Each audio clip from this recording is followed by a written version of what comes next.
Hello everyone, I hope आप सभी अच्छे होंगे। और आज मैं लेकर आई हूँ क्लास 11th बायोलॉजी का चैप्टर नंबर 18 जो है बॉडी फ्लूइड्स एंड सर्कुलेशन। तो आज हम करेंगे इस चैप्टर को and this is gonna to be one short video. ठीक है, इसमें हम हर एक कॉन्सेप्ट को समझेंगे, टोटल फुल चैप्टर को एक वीडियो में करेंगे। ठीक है, कोई और पार्ट नहीं होने वाला, इसी वीडियो में इसी चैप्टर को फिनिश करने वाले हैं। प्लस फॉर योर इन्फॉर्मेशन मैं आपको बता दूं, हमने 4 वीडियोस ऑलरेडी अपने चैनल पे डाल दी हैं जो कि बहुत ही डिटेल में इसी चैप्टर को हमने एनसीईआरटी से ही पढ़ाया था। ठीक है, जिसमें से कि मैंने एक video regulation of cardiac activity यानी कि कार्डियक साइकिल पे, और यू कैन से यहाँ पर कार्डियक साइकिल, यहाँ पर इलेक्ट्रोकार्डियोग्राफ वगैरह पे भी बनाई थी, सर्कुलेटरी पाथवे, इन सब पे मतलब मैंने ओवरऑल 4 वीडियोस डाल रखे हैं, आप देख सकते हो। Okay, so now starting with this concept. अब चलते हैं हम पूरा डिटेल में पढ़ने के लिए। अब देखिए गाइस, एक बात को बिल्कुल मत भूलना, जो पॉइंट मैं कहूँ ना इम्पॉर्टेंट है और यहाँ से क्वेश्चन आ सकता है, वहाँ से PYQs हैं, इसीलिए मैं आपको कहती हूँ कि यहाँ से क्वेश्चन आ सकता है। So don't forget to mark that point. Okay, उसको हल्के में नहीं लेना उस पॉइंट को। मिनरल न्यूट्रिशन वाले चैप्टर में भी मैंने आपको ऐसा ही कहा था। कुछ चैप्टर्स ऐसे होते हैं जिनके यहीं से मतलब बहुत सारे क्वेश्चंस बन जाते हैं एनसीईआरटी रीडिंग में ही। ठीक है, सो हम स्टार्ट करेंगे अब अपने कॉन्सेप्ट्स को। चलिए, You have learned that all living cells have to be provided with nutrients, oxygen and other essential substances। तो ये तो हमें सबको पता ही है कि हर एक जो लिविंग सेल है, ठीक है, हमारे जो लिविंग सेल्स हैं उनको क्या चाहिए, उनको न्यूट्रिएंट्स की, ऑक्सीजन की रिक्वायरमेंट होती है। प्लस न्यूट्रिएंट्स और ऑक्सीजन से वो क्या करते हैं, अपनी एनर्जी प्रोडक्शन करते हैं। और फिर जब उनकी एनर्जी प्रोडक्शन हो जाती है, उसके बाद इन प्रोसेसेस के बाद जो वेस्ट रिमूवल होना भी बहुत ज़रूरी है। तो ये लाइन क्या कह रही है हमें कि द वेस्ट और harmful substances produced also should be removed continuously for the healthy functioning of the tissues। इसीलिए ये बहुत ज़रूरी है एक एफिशिएंट मैकेनिज्म होना, ठीक है, इन सब्सटेंसेस के मूवमेंट के लिए। अब ये ऑक्सीजन न्यूट्रिएंट्स से कैसे जाएंगे, एक मैकेनिज्म हमारे पास होना चाहिए। तो एक मैकेनिज्म होना, एक एफिशिएंट मैकेनिज्म होना, एक healthy functioning of these cells tissues इनके लिए बहुत ही ज़रूरी है। अलग अलग ग्रुप ऑफ एनिमल्स ने अलग अलग अपने मेथड्स लिख लिए हैं। अब इसको डिटेल में पढ़ना है तो आप एनिमल किंगडम जाकर देख सकते हो। ठीक है, एनिमल किंगडम में एनसीईआरटी से ही आप रीड करोगे ना तो फिर वहाँ पर आपको ये मिल जाएगा। तो हम थोड़ी सी बात कर लेते हैं सीलन ट्रेट्स वगैरह की। स्पॉन्जेस और सीलन ट्रेट्स क्या करते हैं, अपने वाटर को सराउंडिंग्स, अपने बॉडी कैविटीज़ के मतलब अंदर जो है सेल टू सेल्स एक्सचेंज कर लेते हैं सब्सटेंसेस से। ठीक है, so what they do, they circulate water from their surroundings to their body cavities to facilitate cell to exchange these substances. Okay, so और कॉम्प्लेक्स ऑर्गेनिजम्स की अगर मैं बात करूं, like humans also we use special fluids. ठीक है, और उस स्पेशल फ्लूइड को हम क्या कहते हैं, ब्लड। तो और ज़्यादा कॉम्प्लेक्स ऑर्गेनिजम्स की अगर मैं बात करूँ तो ज़्यादा स्पेशलिटी आ जाती है। ठीक है, सो ब्लड बहुत कॉमनली यूज बॉडी फ्लूइड है जो कि बहुत सारे हायर ऑर्गेनिजम्स यूज़ करते हैं। ओके, सो दूसरा बॉडी फ्लूइड के बारे में यहाँ पर बात कर रखी है, वो है लिम्फ। ओके, सो लिम्फ भी एक ऐसा बॉडी फ्लूइड है, इसको हम क्या बोलते हैं, टिश्यू फ्लूइड। ये याद रखना, lymph is also known as what, tissue fluid. Lymph is also known as tissue fluid, बहुत इंपॉर्टेंट याद रखना। ठीक है, क्योंकि देखो यहाँ पर भी आपका डिस्कशन कर रखा है lymph is known as tissue fluid, और यहाँ पर जब टॉपिक बताया लिम्फ पढ़ेंगे यहाँ पर भी, और फिर जब दोबारा लिम्फ पढ़ोगे वहाँ भी दे रखा है। इसीलिए मैं कह रही हूँ जो चीज़ बार बार रिपीट कर रही है ना एनसीईआरटी, मतलब इम्पोर्टेंट है वो point. Okay, now talking about blood. So blood क्या है, एक स्पेशल कनेक्टिव टिश्यू है जिसके अंदर फ्लूइड मैट्रिक्स, प्लाज्मा और फॉर्म्ड एलिमेंट्स हैं। बात करूँ अगर मैं प्लाज्मा की, ठीक है, तो प्लाज्मा क्या है, देखो अब आज के सेशन में हमें बहुत सारे फ्लो चार्ट्स बनाने हैं। ठीक है, बेसिकली शुरुआती पार्ट में तो और ज़्यादा। ठीक है, तो रेडी रहना उन फ्लो चार्ट्स के लिए विद योर पेन्स एंड और pencils with NCERT. Okay, so plasma क्या है, स्ट्रॉ कलर्ड विस्कस फ्लूइड है। तो फर्स्ट पॉइंट हम क्या लिखेंगे, first point it is straw coloured, second it is viscous fluid, and third important point is कि 55% of the blood, ठीक है, हमारे ब्लड का 55% ऑफ द हिस्सा क्या होता है, प्लाज्मा। और 45% मैं आपको आगे बताऊंगी होते हैं formed elements. Okay, so this is important. ये हो गया प्लाज्मा और हो गए फॉर्म्ड एलिमेंट्स, ठीक है। नाउ 90 से 92% ऑफ प्लाज्मा, अब ये बात ध्यान देने की है, ये बात ध्यान देने की है। पहले मैंने क्या कहा था कि 55% of the blood constitute plasma, ठीक है, 55% of the blood constitute plasma. Okay, now next point क्या कह रखा है, 90 से 92% ऑफ वाटर। ये किसके अंदर है, ब्लड के अंदर नहीं कह रहे हैं वो, ये प्लाज्मा के अंदर कह रहे हैं। प्लाज्मा का 90 से 92% हिस्सा वाटर है और प्रोटीन्स कितने हैं, 6 to 8% ऑफ इट। कॉन्ट्रीब्यूशन किसका है, प्रोटीन्स का। और प्रोटीन्स में भी मेजर प्रोटीन्स कौन से हैं, फिब्रिनोजन, ग्लोब्यूलिन एंड एल्ब्यूमिन्स। तो यहाँ से हाईलाइट कौन कौन से पॉइंट करोगे, सबसे पहले हाईलाइट करो blood is a special type of connective tissue, यहाँ पर fluid matrix, plasma, formed elements होते हैं। नेक्स्ट पॉइंट जो आपको मार्क करना है वो है ये पॉइंट्स की फॉर्म में आप लिख भी सकते हो, ठीक है, 55% ऑफ द ब्लड। फिर आपको ये मार्क करना है and protein 6 to 8%, fibrinogen, globulin, albumin, major proteins. हर एक के फंक्शन देख लेते हैं। फिब्रिनोजन क्या करते हैं, फिब्रिनोजन्स आर नीडेड फॉर क्लोटिंग, ठीक है, क्लोटिंग, कोएगुलेशन, इन सभी के लिए फिब्रिनोजन की रिक्वायरमेंट होती है। ग्लोब्यूलिन्स क्यों चाहिए, डिफेंस मैकेनिज्म, ठीक है, ये याद कर लेना आप लोग। एल्ब्यूमिन्स क्यों चाहिए हमें, ऑस्मोटिक बैलेंस को मेंटेन करने के लिए। प्लाज्मा में कुछ अमाउंट ऑफ मिनरल्स भी प्रेजेंट होते हैं, like sodium Na+, sodium ion, calcium ion, Mg2 positive, HCO3 negative, Cl negative, ठीक है, ग्लूकोज, अमाइनो एसिड्स, लिपिड्स वगैरह ये चीज़ें भी प्रेजेंट होती हैं, ठीक है। They always transit in the body. Factors for coagulation or clotting of blood. अब इस चीज़ के फैक्टर्स हमेशा, अब ये इंपॉर्टेंट पॉइंट आ गया, ये आ सकता है आपका ट्रू फॉल्स स्टेटमेंट में, या फिर आ सकता है कि इनकरेक्ट स्टेटमेंट मार्क करो, करेक्ट स्टेटमेंट मार्क करो, उन टाइप के क्वेश्चंस में ये स्टेटमेंट आ सकती है। Factors for coagulation or clotting of blood are also always present in plasma but in an inactive form, यानी कि वो एक्टिव फॉर्म में नहीं होते, वो प्रेजेंट तो होते हैं प्लाज्मा में, हर टाइम प्रेजेंट रहेंगे, लेकिन एक इनएक्टिव फॉर्म में प्रेजेंट रहते हैं। And this is also very important line, plasma without clotting factors, यानी कि अगर मैं प्लाज्मा में से माइनस कर दूं क्लॉटिंग फैक्टर्स, तो जो बचेगा उसको हम कहेंगे सीरम, ठीक है, इतना क्लियर हो गया। Now talking about the formed elements, so erythrocytes, leucocytes and platelets are collectively called formed elements, ठीक है। सो ये हमें याद रखना है। देखो सबसे पहले जल्दी से रिवाइज करो, ठीक है, रिवाइज करते हुए चलेंगे, बिना रिवाइज करे नहीं पढ़ेंगे हम, ओके, रिवाइज करेंगे हर एक चीज़ को। देखो फिर से याद करेंगे, ब्लड क्या है, स्पेशल कनेक्टिव टिश्यू है, फ्लूइड मैट्रिक्स, प्लाज्मा और फॉर्म्ड एलिमेंट्स, ये ओवरऑल ब्लड की कंपोजिशन बता दी। प्लाज्मा पढ़ लिया, फॉर्म्ड एलिमेंट्स पढ़ रहे हैं। प्लाज्मा में भी क्या क्या है, वाटर है, प्रोटीन्स हैं और कुछ मिनरल्स हैं, ठीक है, minerals like Na positive, HCO3 negative, Mg2 positive, ठीक है, Mg2 positive, calcium 2 positive and chloride, ठीक है, ये सारे मिनरल्स प्रेजेंट है। ग्लूकोज, अमाइनो एसिड्स, ये सब चीज़ें भी प्रेजेंट है। 90 से 92% वाटर होता है एंड 6 to 8% क्या होता है, प्रोटीन्स कंट्रीब्यूट करते हैं। Plasma without clotting factors is known as serum. And हमेशा प्लाज्मा के अंदर क्या रहते हैं, ये सभी ये जो क्लोटिंग फैक्टर्स हैं प्रेजेंट रहते हैं इन एक्टिव फॉर्म में, ये भी याद रखना है। Now talking about the erythrocytes, erythrocytes are also known as RBCs। ये बहुत अबंडेंट होते हैं हर एक सेल, मतलब these are most abundant of all cells in the body, ठीक है। सो दिस में भी लाइक क्वेश्चन, ये भी एक क्वेश्चन की तरह फ्रेम हो गया आ सकता है, which cells are the most abundant of all the cells in the blood, so these are RBCs। एक हेल्दी एडल्ट मैन में average on an average 5 million to 5.5 million of RBCs present होते हैं पर मिलीमीटर क्यूब में of blood. RBCs कहाँ पर बनते हैं, very important line to mark, RBCs बनते हैं रेड बोन मैरो में। कहाँ, किसके केस में, अडल्ट्स के केस में रेड बोन मैरो में बनते हैं, ये भी ध्यान रखना, बहुत इंपॉर्टेंट क्वेश्चन बन सकता है यहाँ से भी, okay. So RBCs are devoid of nucleus. Next important point to mark is they are devoid of nucleus, यानी कि वो इन्यूक्लिएटेड होते हैं। बहुत सारे मैमल्स, मैक्सिमम मैमल्स में बाइकॉन्केव इन शेप भी होते हैं।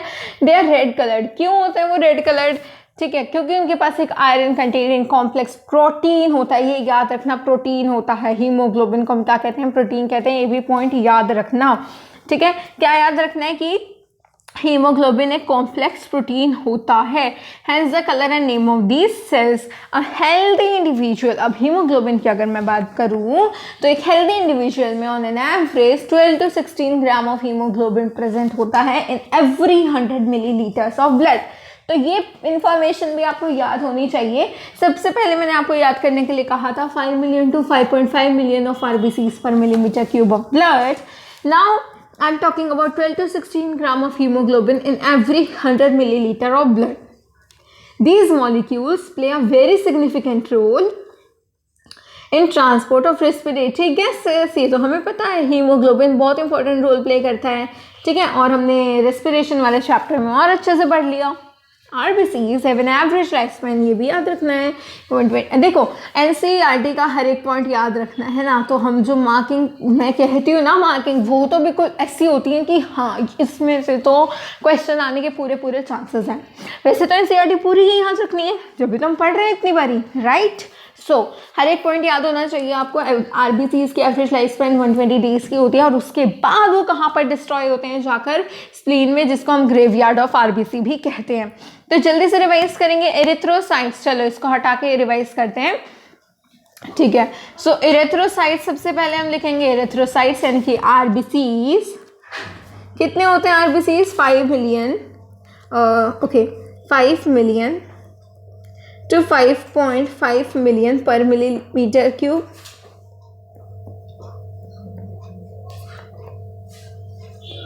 First point is this. Second point क्या है हमारे पास? Second point is they contain a iron containing complex protein, जिसको हम क्या बोलते हैं? हीमोग्लोबिन। और हीमोग्लोबिन कितना होता है? 12 to 16 gram of haemoglobin in every 100 millilitre of blood, ठीक है। और हमें क्या याद रखना था? और हमें याद रखना है इनकी एवरेज लाइफ स्पैन होती है 120 डेज की, और इसके बाद ये कहाँ पर जाके डिस्ट्रॉय हो जाते हैं? स्प्लीन में, which is also known as graveyard of RBCs। उसके बाद हमें क्या याद रखना है? Next point is, okay fourth point हो गया ना ये तो। They are the most abundant cells of the body. क्या है? मोस्ट अबंडेंट सेल्स हैं हमारी बॉडी के। तो ये पॉइंट तो बिल्कुल मेन पॉइंट हो गए, ठीक है, पूरे RBC का, एरिथ्रोसाइट्स का। सबसे पहले हमें क्या याद रखना? They are the most abundant cells of the body, 5 million to 5.5 million पर millimetre cube. Iron containing complex protein होता है, जिसको हम कहते हैं हीमोग्लोबिन, जो कि रेस्पिरेटरी गैसेस का ट्रांसपोर्ट करने के लिए बहुत इंपॉर्टेंट होता है। और ये कितना होता है? 12 to 16 gram in 100 millilitre of blood. Next point is 120 days of life span होती है इनकी, 120 डेज की है। स्प्लीन में जाकर ये डिस्ट्रॉय हो जाते हैं, ठीक है। उसके बाद ये डिवॉइड ऑफ न्यूक्लियस वगैरह भी होते हैं। ये तो हमें पॉइंट्स याद ही रहेंगे, इसीलिए मैंने ये पॉइंट्स नहीं लिख पाए। Okay, now talking about leucocytes यानी कि WBCs, ठीक है। So leucocytes are also known as white blood cells. क्यों कहते हैं वाइट ब्लड सेल्स? क्योंकि इनमें कोई पिगमेंट नहीं होती, इनमें कोई हीमोग्लोबिन नहीं होता, तो ये वाइट कलर के दिखते हैं, ठीक है। दे आर न्यूक्लिएटेड होते हैं क्योंकि इनको देखो कोई रेस्पिरेटरी गैसेस का, किसी चीज़ का कोई ट्रांसफ़र वगैरह नहीं करना है, ठीक है। इनके पास कोई ये वाला काम नहीं है, तो ये न्यूक्लिएटेड होंगे तो फिर कोई प्रॉब्लम नहीं है। जैसे RBCs के केस में अगर वो न्यूक्लिएटेड होते तो मैक्सिमम स्पेस न्यूक्लियस ले लेता है, तो गैसेस कहाँ जाकर फिट होती, ठीक है। This was the question. इसीलिए they are nucleated and are relatively lesser in number which average, अब ये भी याद रखना है, 6000 to 8000 पर millimetre cube of blood. Leucocytes generally short lived होते हैं और इनकी दो मेन कैटेगरीज है। First is granulocytes and another one is agranulocyte. Neutrophil, eosinophil and basophils, ये सब किसकी कैटेगरी में आते हैं? ग्रैन्युलोसाइट। ओके, सो ग्रैन्युलोसाइट्स की कैटेगरी में कौन कौन आ जाएंगे? न्यूट्रोफिल्स, इओसिनोफिल्स एंड बेसोफिल्स, ठीक है। नेक्स्ट कैटेगरी किसकी? हमारी एग्रैन्युलोसाइट्स की। तो देखो अब न्यूट्रोफिल्स, देखो इसको कैसे याद रख सकते हैं? न्यूट्रोफिल्स क्या हो गए? Neutral, eosinophils acidic and basophils basic. तो ये हो गए ना 3 category, acidic, basic and neutral. तो ये किसकी कैटेगरी में आ गए? ग्रैन्युलोसाइट्स की कैटेगरी में। ठीक है, ग्रैन्युलोसाइट्स की कैटेगरी में आ गए। एक ग्रैन्युलोसाइट्स की अगर मैं बात करूँ तो लिम्फोसाइट्स और मोनोसाइट्स आ जाते हैं। न्यूट्रोफिल्स बहुत ही अबंडेंट होते हैं, they are most abundant, 60 to 65% होते हैं टोटल WBCs के। ठीक है, कितने होते हैं neutrophils? 60 to 65% of total WBCs।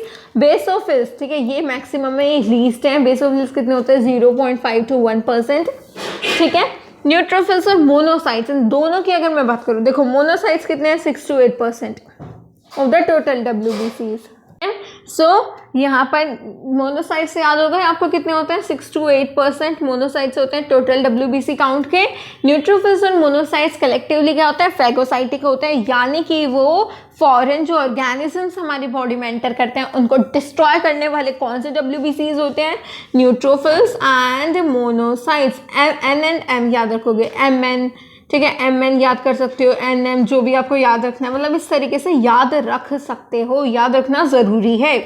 ठीक है, सो जल्दी से रिवाइज करेंगे। न्यूट्रोफिल्स कितने होते हैं? 60 to 65% of total WBCs। Basophils की अगर मैं बात करूँ तो लीस्ट अबंडेंट होते हैं, 0.5 to 1%। एंड मोनोसाइट्स कितने होते हैं? 6 to 8% of total WBCs। And neutrophils and monocytes collectively phagocytic in nature होते हैं। क्लियर हो गया सभी को इतना कॉन्सेप्ट? अब देखो नेक्स्ट पॉइंट है, ये जो डायग्राम है ना, ये भी बहुत ही इंपॉर्टेंट है। देखो डायग्राम मत भूलना, ये RBC का डायग्राम है, आपको लेबलिंग करने के लिए दे सकते हैं। ठीक है, ये प्लेटलेट्स हैं, इओसिनोफिल। अब देखो यहाँ पर ये जो WBCs है ना, ग्रैन्युलोसाइट्स और ग्रैन्युलोसाइट्स, इनमें न्यूक्लियस की पोजीशन देखनी बहुत ही ज़रूरी है। तो सबसे पहले हम ये मार्क करेंगे, इओसिनोफिल है तो ये क्या है? एसिडिक है। प्लस ये कौन सी कैटेगरी में आते हैं? ग्रैन्युलोसाइट्स की कैटेगरी में आते हैं। ठीक है, ये किसकी कैटेगरी में आते हैं? ग्रैन्युलोसाइट्स की कैटेगरी में।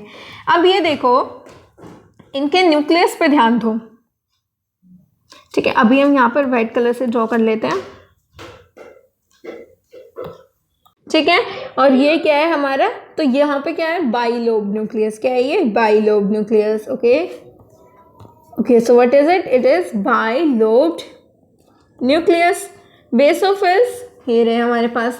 ये क्या है? न्यूट्रोफिल्स। न्यूट्रोफिल्स देख पा रहे हो आप? न्यूक्लियस बहुत ज़रूरी है, ये लेबलिंग में आ सकता है। आप कैसे आइडेंटिफाई करोगे? न्यूक्लियस के बेसिस पर ही। ठीक है, सो आप न्यूक्लियस के बेसिस पर ही आइडेंटिफाई कर सकते हैं, तो ये बहुत ज़रूरी है मार्क करने। अपनी बुक में ना अलग से ऐसे मार्क करके रख लो। ये भी किसकी कैटेगरी में आते हैं? तीनों ही ग्रैन्युलोसाइट्स की कैटेगरी में। ओके, सो अब देखिए बेसोफिल्स का न्यूक्लियस कैसा होता है? बेसोफिल्स का न्यूक्लियस होता है ट्राइलोब्ड। ओके, कैसा न्यूक्लियस होता है इनका? ट्राइलोब्ड न्यूक्लियस। देखिए यहाँ पर ध्यान से। ओके, ये क्या है हमारे पास? ट्राइलोब्ड न्यूक्लियस। ओके, चलिए, सो बेसोफिल्स के में पॉइंट लिखने हैं सभी आपको जो मैं बता रही हूँ। ओके, सो यहाँ लिखेंगे हम ट्राइलोब्ड nucleus. Okay, now next point is about your eosinophils. ठीक है, अब eosinophils के लिए पॉइंट लिख लेते हैं हम नेक्स्ट। ओके, सो पहले न्यूट्रोफिल्स की बात करेंगे, eosinophils की बात हम बाद में करेंगे। न्यूट्रोफिल्स के केस में क्या होगा? न्यूट्रोफिल्स इनका न्यूक्लियस जो होता है, अब देखो यहाँ से एक लोब ये है, एक लोब ये है, ये हो गया, मतलब कितने सारे मल्टी लोब्ड हो गए। मल्टी लोब न्यूक्लियस, ये पॉइंट्स आपको NCERT में लिखने हैं। Okay, multi lobe nucleus. Okay, so तो इतने पॉइंट्स आपको याद रखने हैं न्यूट्रोफिल्स के। न्यूट्रल होता है ना ये न्यूट्रोफिल्स, न्यूट्रल मैंने आपको बताया था। ठीक है, तो इस तरीके से आप याद रख सकते हो कि जो न्यूट्रोफिल्स होते हैं वो दोनों ही एसिडिक और बेसिक डाइज दोनों को ही वो मतलब क्या है? रिस्पॉन्स देते हैं, स्टेन होते हैं दोनों से ही। एंड इनका क्या होता है? मल्टी लोब्ड न्यूक्लियस होता है। न्यूक्लियस तो बहुत इंपॉर्टेंट है, न्यूक्लियस पे क्वेश्चन आ सकता है। प्लस ये क्या है? फेगोसाइटिक है, डायापेडेसिस शो करते हैं। ठीक है, इतना क्लियर हो गया। और ये हमारे पास मोनोसाइट्स का स्ट्रक्चर है एंड ये हो गए हमारे पास T lymphocytes and B lymphocytes, यानी कि ये किसकी कैटेगरी आ गई, लिम्फोसाइट्स की। लिम्फोसाइट्स इंपॉर्टेंट होते हैं एंटीबॉडीज की प्रोडक्शन में, ओके। एंड ये किसकी कैटेगरी में आएंगे, ए ग्रैन्युलोसाइट्स की कैटेगरी में, ओके। सो हम कुछ पॉइंट्स लिख लेते हैं और ब्लड के बारे में भी, ठीक है। आगे बढ़ने से पहले ब्लड के बारे में कुछ पॉइंट्स लिख लेते हैं। सो फर्स्ट ऑफ ऑल हम लिखेंगे ब्लड की फॉर्मेशन को हम क्या कहते हैं, ब्लड की फॉर्मेशन को, प्रोसेस को हम कहते हैं हीमोपोइसिस, ठीक है, हीमोपोइसिस। कहाँ पे बनते हैं ये बताया था मैंने आपको, रेड ब्लड सेल्स कहाँ पे बनते हैं, रेड बोन मैरो में ऑफ अडल्ट्स, एंड कहाँ, एपीफाइसिस ऑफ लॉन्ग बोन्स, जैसे कि क्या हो गई हमारी फेमर, ठीक है, फेमर, ओके। नेक्स्ट हम लिख सकते हैं this is what, this is fiberless connective tissue. What is it, fiberless connective tissue, special type of connective tissue है ना, होता है ना ब्लड। सो ये हमारे कुछ पॉइंट्स हो गए ब्लड के बारे में, can write it, okay.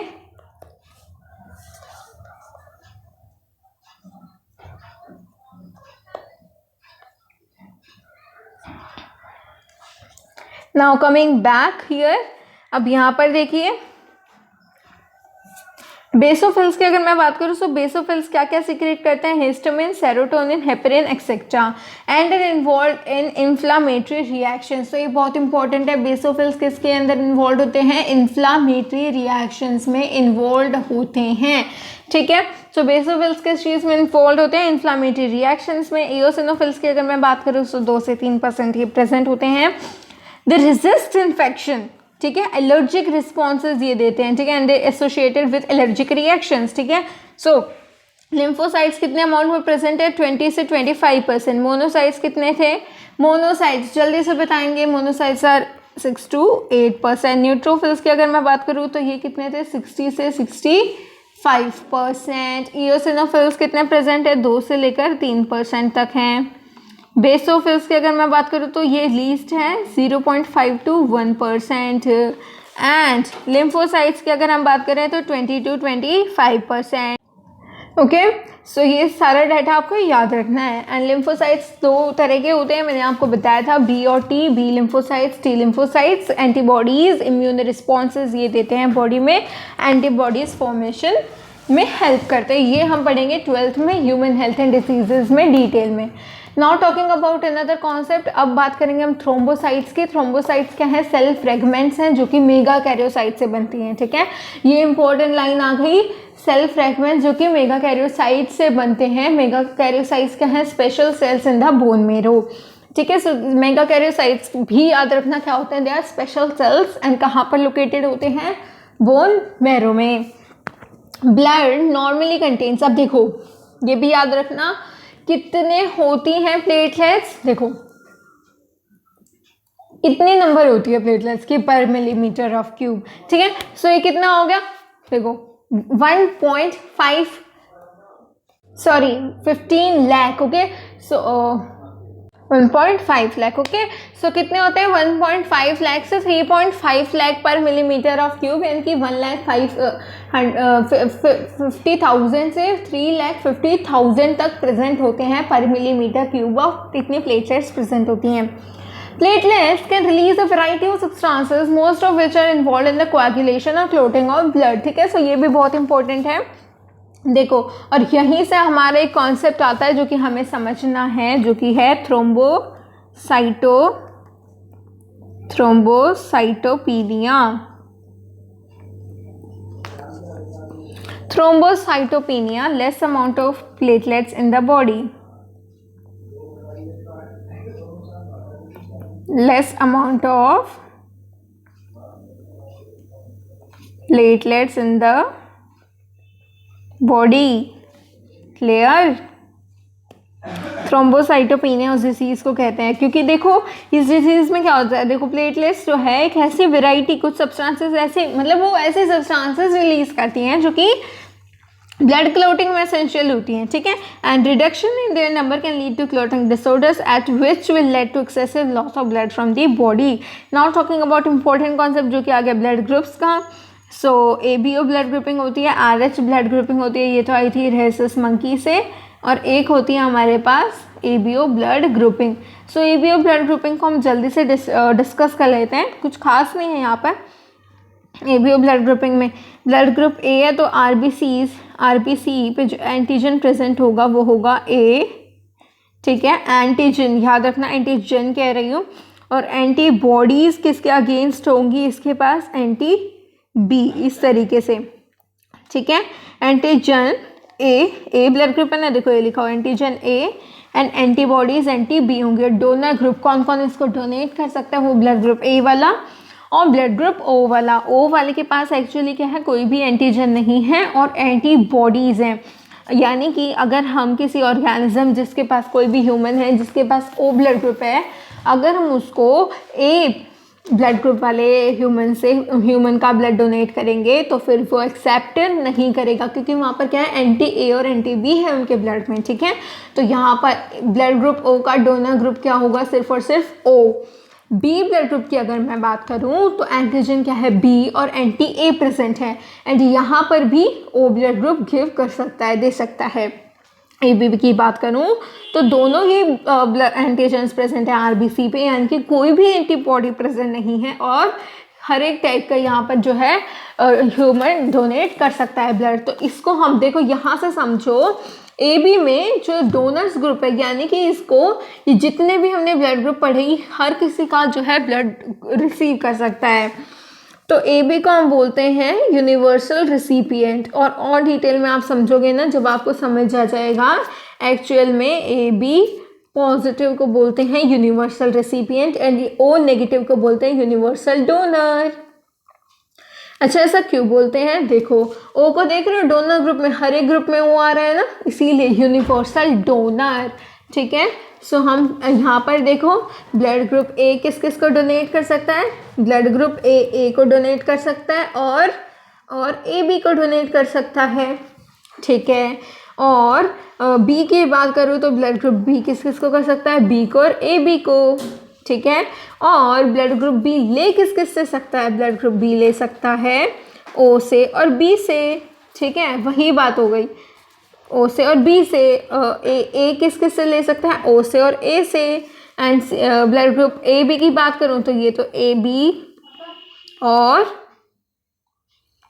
A, B, O सबसे ले सकता है, और AB किसी को भी नहीं दे सकता, यानी कि किसी को भी इन द सेंस AB को तो दे ही सकता है, मतलब B, A और O में से किसी को भी नहीं दे सकता, ठीक है। सो ये तीनों कॉन्सेप्ट क्लियर हो गए, AB का, B and A, and last concept जो कि रह गया हमारा वो है O का, O ब्लड ग्रुप। तो O ब्लड ग्रुप की अगर मैं बात करूं तो O ब्लड ग्रुप किस किस को ब्लड डोनेट कर सकता है, O को, A को, B को और AB को, प्लस ले किस किस से सकता है, ओनली O से, ठीक है। So this is very important, किससे ले सकता है वो भी कॉन्सेप्ट इंपॉर्टेंट है, ठीक है। So this is all about your blood grouping. ABO blood grouping में इतना ही था। Now talking about RH blood grouping. अब किसी को ब्लड डोनेट करना है या किसी को रिसीव करना है तो RH ब्लड ग्रुपिंग भी एक बहुत ही इंपॉर्टेंट फैक्टर है, ठीक है। So it is also very very important. जिन ऑर्गेनिज्म के RBCs के ऊपर RH एंटीजन प्रेजेंट होता है, नियरली, देखो ये डाटा याद रखना है, मेजॉरिटी ऑफ द ह्यूमंस में ये प्रेजेंट होता है, nearly 80% of humans have RH antigen, ठीक है। सो जिनके पास RH एंटीजन होता है उनको हम बोलते हैं RH पॉजिटिव, और जिनके पास नहीं होता उनको हम बोलते हैं RH नेगेटिव, क्लियर। सो RH पॉजिटिव ब्लड, अब देखिए यहाँ पर भी वही कॉन्सेप्ट आएगा, RH पॉजिटिव ब्लड के पास RH एंटीजन्स मिलेंगे और RH नेगेटिव के पास RH एंटीजन्स नहीं मिलेंगे। अगर ये RH पॉजिटिव ब्लड वाला इंसान RH नेगेटिव वाले ब्लड को देगा, ठीक है, तो यहाँ पर क्या होगा, RH एंटीबॉडीज़, इसके पास क्या है, RH एंटीबॉडीज़ हैं, RH एंटीजन्स तो नहीं है, ठीक है, RH नेगेटिव वाले ह्यूमन के पास RH एंटीजन्स नहीं है, लेकिन RH के अगेंस्ट एंटीबॉडीज़ हैं। तो जब RH ब्लड ग्रुप आएगा तो फिर वो एंटीबॉडीज़ प्रोड्यूस करना स्टार्ट करेगा और वो उस ब्लड को एक्सेप्ट नहीं कर पाएगा। ठीक है, लेकिन अगर RH पॉजिटिव ब्लड ग्रुप वाले को अगर RH negative blood group donate कर रहा है, ठीक है, ब्लड डोनेट कर रहा है, तो कोई प्रॉब्लम नहीं आएगी, क्योंकि उनके पास RH एंटीजन्स ऑलरेडी प्रेजेंट है, यानी कि उनके पास RH एंटीबॉडीज़ प्रेजेंट नहीं है। और अगर वो RH नेगेटिव भी आएगा, यानी कि एक ऐसा ब्लड ग्रुप जिसके पास RH एंटीजन नहीं है, तो भी उनको कोई फ़र्क नहीं पड़ेगा। I hope the concept is crystal clear now. और अभी भी अगर कोई डाउट है so don't forget to go to the detail video. Okay, now हम RH कंपैटिबिलिटी का एक इंपॉर्टेंट केस देख लेते हैं, जो कि है एरिथ्रोब्लास्टोसिस फेटालिस। ठीक है, एरिथ्रोब्लास्टोसिस फेटालिसिस। ठीक है, सो ये बहुत इंपॉर्टेंट केस है। नाउ टॉकिंग अबाउट हियर, चलिए, it has been observed between the RH negative blood of a pregnant mother with RH positive blood of the fetus। यहाँ पर क्या है, अब ये याद रखना, मदर का क्या है, इस केस में RH नेगेटिव ब्लड है, मदर का RH नेगेटिव ब्लड है, एंड फीटस का क्या है, इस केस में RH पॉजिटिव ब्लड है। ठीक है, RH पॉजिटिव ब्लड है। So RH antigens of the foetus do not get expose to the RH negative blood of the mother in the first pregnancy, as the two bloods are will be separated by the placenta. ठीक है, first pregnancy में ये दोनों blood placenta से separated है, लेकिन delivery के time पे क्या होगा, the first child there is a possibility of exposure of the maternal blood to a small amount of RH positive. ऐसा हो सकता है कि ये जो RH पॉजिटिव ब्लड है उसका थोड़ा अमाउंट जो है मैटरनल ब्लड यानी कि RH नेगेटिव ब्लड के साथ जाकर मिक्स हो जाए, फ्यूज हो जाए। उस टाइम पे क्या होगा, RH नेगेटिव ब्लड जो होगा यानी कि मैटरनल ब्लड जो होगा वो RH के अगेंस्ट एंटीबॉडीज़ बनानी स्टार्ट कर देगा। ठीक है, RH के अगेंस्ट एंटीबॉडीज़, क्योंकि वहाँ पर RH एंटीजन नहीं है तो एंटीबॉडीज़ बनेंगी। तो इन केसेस में क्या होता है, the mother starts preparing antibodies against RH in her blood. In case of her subsequent pregnancies the RH antibodies from the mother, यानी कि जो RH नेगेटिव है ना मदर का ब्लड ग्रुप, सो वहाँ से क्या हो सकता है, can leak into the blood of the foetus जो कि RH पॉजिटिव है and destroy the foetal RBCs। ठीक है, अब उसके अगेंस्ट एंटीबॉडीज़ आ गई, तो जब एंटीबॉडीज़ आ जाएंगी तो उनको डिस्ट्रॉय कर देगी ना। इसी केस को हम क्या कहते हैं, this could be fatal to the foetus and could cause severe anaemia. Very important, this could cause severe anemia and jaundice to the baby. This condition is called erythroblastosis fetalis. This is very important. ठीक है, so first pregnancy के दौरान कुछ नहीं होगा, लेकिन subsequent pregnancies में erythroblastosis fetalis वाली कंडीशन हमें देखने को मिल सकती है। This can be avoided by administering anti-RH antibodies to the mother immediately after the delivery of the first child. I hope RH grouping का कॉन्सेप्ट भी आपको हो गया क्रिस्टल क्लियर। सो एक बार पूरा जल्दी से रिवाइज करेंगे, जैसा मैंने आपको स्टार्टिंग में कहा था, रिवाइज करना बहुत ही ज़रूरी है। सो ब्लड में सबसे पहले प्लाज्मा की बात करें तो प्लाज्मा स्ट्रॉ कलर्ड है, विस्कस फ्लूइड है, 55% ऑफ द ब्लड कंटेन, मतलब 55% ऑफ द ब्लड क्या है, प्लाज्मा, 45% क्या है, वार्म्ड एलिमेंट्स। ठीक है, यहाँ पर प्लाज्मा में 90 से 92% क्या है, यहाँ पर वाटर है, और प्रोटीन्स कितना है, 6 to 8% प्रोटीन्स कंट्रीब्यूशन करते हैं। मेजर प्रोटीन्स में फिब्रिनोजन किस काम आता है, क्लोटिंग और कोएगुलेशन में। ग्लोब्यूलिन की अगर मैं बात करूँ तो डिफेंस मैकेनिज्म में। एल्ब्यूमिन्स मेंटेन करते हैं ऑस्मोटिक बैलेंस। ठीक है, प्लाज्मा में कुछ अमाउंट ऑफ मिनरल्स भी प्रेजेंट होती हैं, जैसे Na+Cl- HCO3 negative, Ca2 positive, Mg2 positive. Glucose, amino acids और लिपिड्स भी हमेशा प्रेजेंट रहते हैं।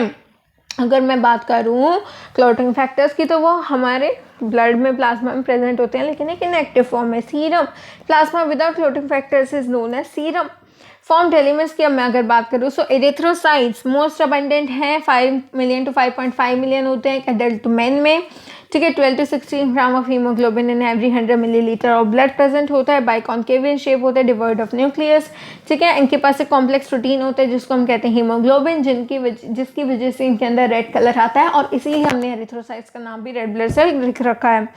कहाँ पर ये सिंथेसाइज होते हैं, ये होते हैं रेड बोन मैरो में सिंथेसाइज। ठीक है, अडल्ट के केस में एवरेज लाइफ स्पैन 120 डेज की होती है, जिसके बाद ये डिस्ट्रॉय हो जाते हैं स्प्लीन में, which is known as the graveyard of RBCs। इतनी ज़्यादा स्पीड में क्यों हूँ मैं, क्योंकि हम जल्दी से रिकैप ले रहे हैं, है ना। सो ल्यूकोसाइट्स क्या, ल्यूकोसाइट्स को हम WBCs कहते हैं। यहाँ पर कोई भी हीमोग्लोबिन वगैरह कुछ अमाउंट ऑफ हीमोग्लोबिन प्रेजेंट नहीं है, तो ये वाइट ब्लड सेल्स हैं, कोई कलर वगैरह इन पे नहीं है। न्यूक्लिएटेड भी होते हैं 6000 to 8000 पर मिलीमीटर क्यूब, ये डाटा आपको याद रखना है। जनरली शॉर्ट लिव्ड होते हैं, 2 मेन कैटेगरीज हैं, ये याद रखना है। न्यूट्रोफिल्स कितने होते हैं, most abundant neutrophils granulocytes and agranulocytes, 2 categories हैं।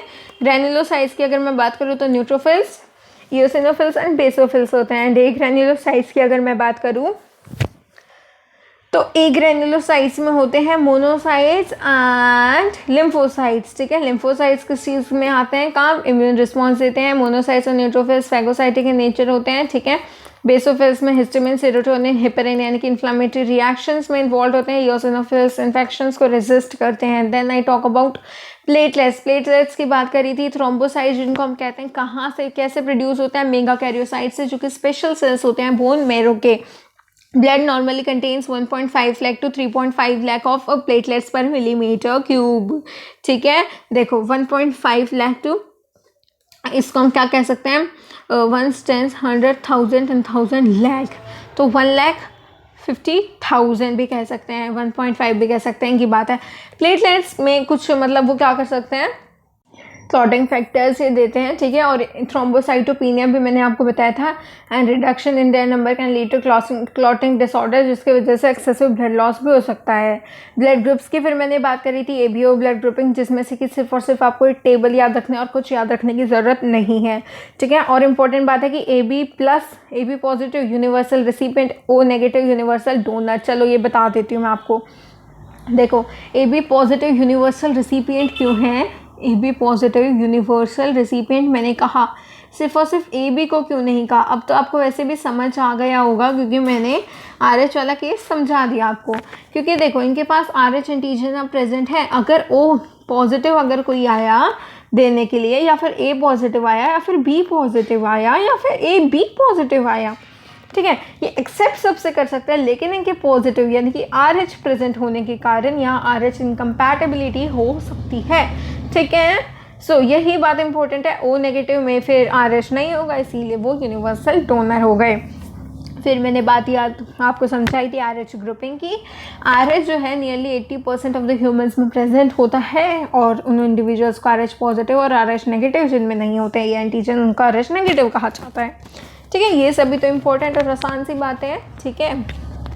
फिर मैंने आपको बताया था एक RH इनकम्पैटिबिलिटी का केस, जो कि है एरिथ्रोब्लास्टोसिस फेटालिस, जहाँ पर क्या होता है, मदर का जो ब्लड है वो RH नेगेटिव ब्लड है, एंड फीटल ब्लड क्या है, RH पॉजिटिव।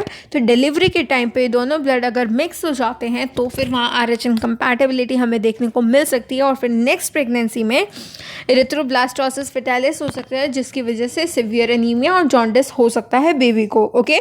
सो इससे बचने के लिए क्या दे सकते हैं, this can be avoided by administrating anti-RH antibodies to the mother immediately after। अब ये भी क्वेश्चन आ सकता है कि कब देनी है, ठीक है, कब लेनी चाहिए वो anti-RH antibodies। so this is also very important, immediately after the delivery of the first child। तो ये लाइन भी आपको याद रखनी है, okay. Now talking about coagulation of blood. अब हमारा नया कॉन्सेप्ट स्टार्ट होगा कोएगुलेशन ऑफ ब्लड का। और गाइस अब थोड़ा सीरियस हो जाओ, अभी तक सिर्फ और सिर्फ 4 पेजेस कवर करे हैं हमने, ठीक है, और 40 मिनट्स लगभग हमें हो गई हैं, 38 मिनट्स हो गई हैं, ठीक है। सो बी सीरियस नाउ, अब पूरा ध्यान से पढ़ेंगे। कोएगुलेशन ऑफ ब्लड देखते हैं अब हम।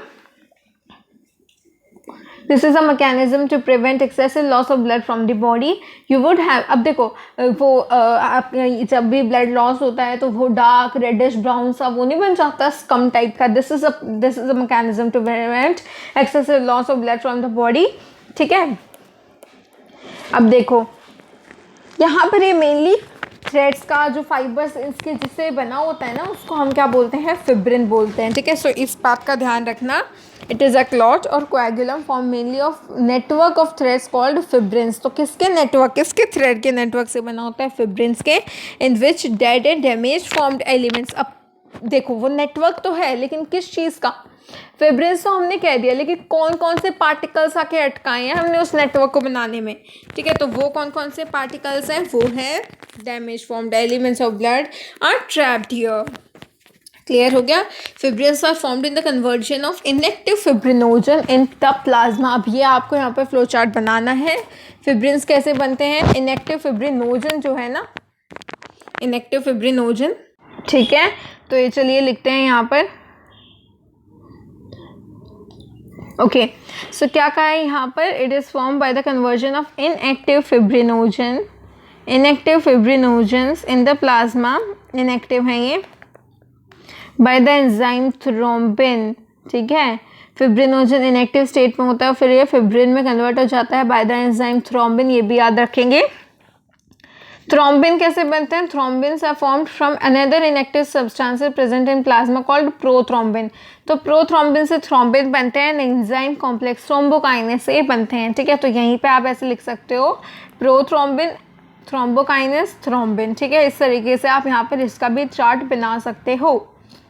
This complex is formed by a series of linked enzyme, और इसको हम क्या कहते हैं, cascade process involving a number of factors present in the plasma in an inactive state. An injury or trauma stimulates the platelets in the blood to release certain factors which activate the mechanism of coagulation। तो किसको जाकर stimulate करते हैं, platelets, क्या करने के लिए, कुछ फैक्टर्स रिलीज करने के लिए, ठीक है। They can initiate the process of coagulation. और एक और इम्पॉर्टेंट बात यहाँ पर लिखे एनसीईआरटी ने, calcium ions play a very important role in clotting.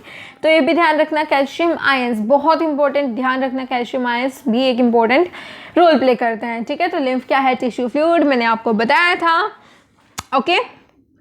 As the blood passes through capillaries in tissue, some water along with many small water-soluble substances move out into the spaces between the cells of tissues, leaving the larger proteins and most of the formed elements in the blood vessel। तो ये line exactly कहना क्या चाह रही है, जैसे ही blood capillaries के through, अब कैपिलरीज तो आपको पता होगा, है ना। तो जैसे ही ब्लड कैपिलरीज के थ्रू जाता है टिश्यूज़ में, कुछ वाटर और उसके साथ छोटी छोटी स्मॉल वाटर सोल्यूबल सब्सटेंसेस उस ब्लड से, कैपिलरीज से वो निकल जाती हैं बाहर, ठीक है। और कहाँ पे जाती हैं वो, टिश्यूज़ के बीच में, ठीक है, into the spaces between the cells of the tissue. Cells मतलब जो टिश्यू है ना हमारे पास, टिश्यू में ही जो सेल्स हैं उनके बीच के स्पेसेस में चला जाता है, ठीक है, into the between the cells of the tissue, leaving the larger proteins and most of the formed elements in the blood vessel, ठीक है। क्योंकि वहाँ पर छोटे छोटे पार्टिकल्स ही आ पाते हैं, तो लार्जर प्रोटीन्स जो होते हैं और ब्लड वेसल्स में ही छूट जाते हैं। This fluid release out is called the interstitial fluid और टिश्यू फ्लूइड, ठीक है। यहीं से हम लिखेंगे यहाँ पर इंटरस्टिशियल फ्लूइड भी हम कहते हैं किसको, लिम्फ को, ठीक है।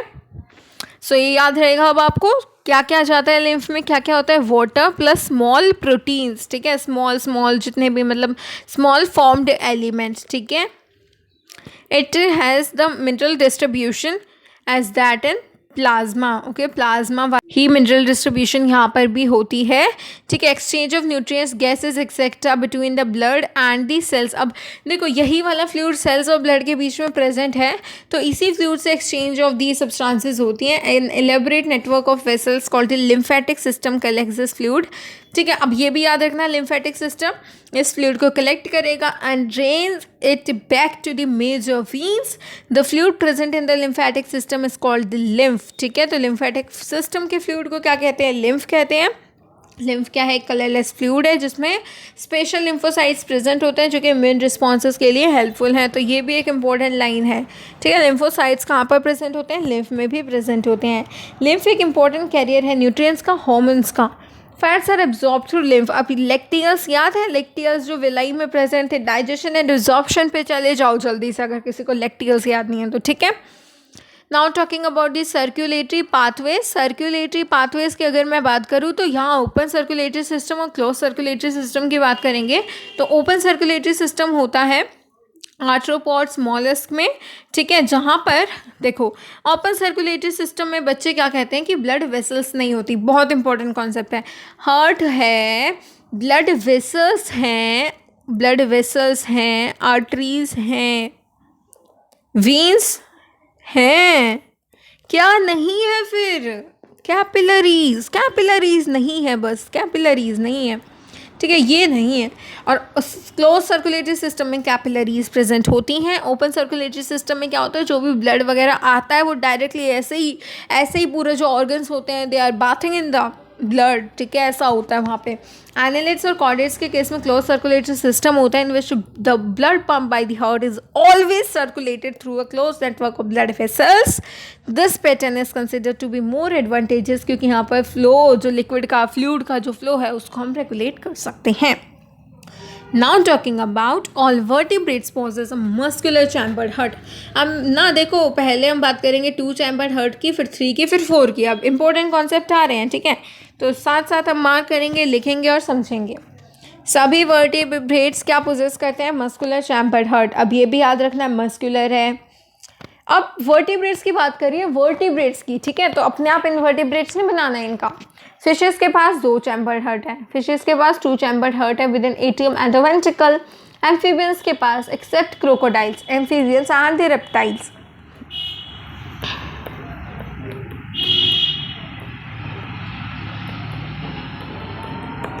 क्रोकोडाइल्स को हटा के एम्फीबियंस और रेप्टाइल्स के पास 3 चैम्बर्ड हार्ट होता है, जहाँ पर 3 चैम्बर्ड हार्ट में 2 एट्रिया और 1 वेंट्रिकल होते हैं। तो ये बात ध्यान रखना कि 3 चैम्बर्ड हार्ट में 2 एट्रिया हैं और सिर्फ 1 ही वेंट्रिकल है, ठीक है।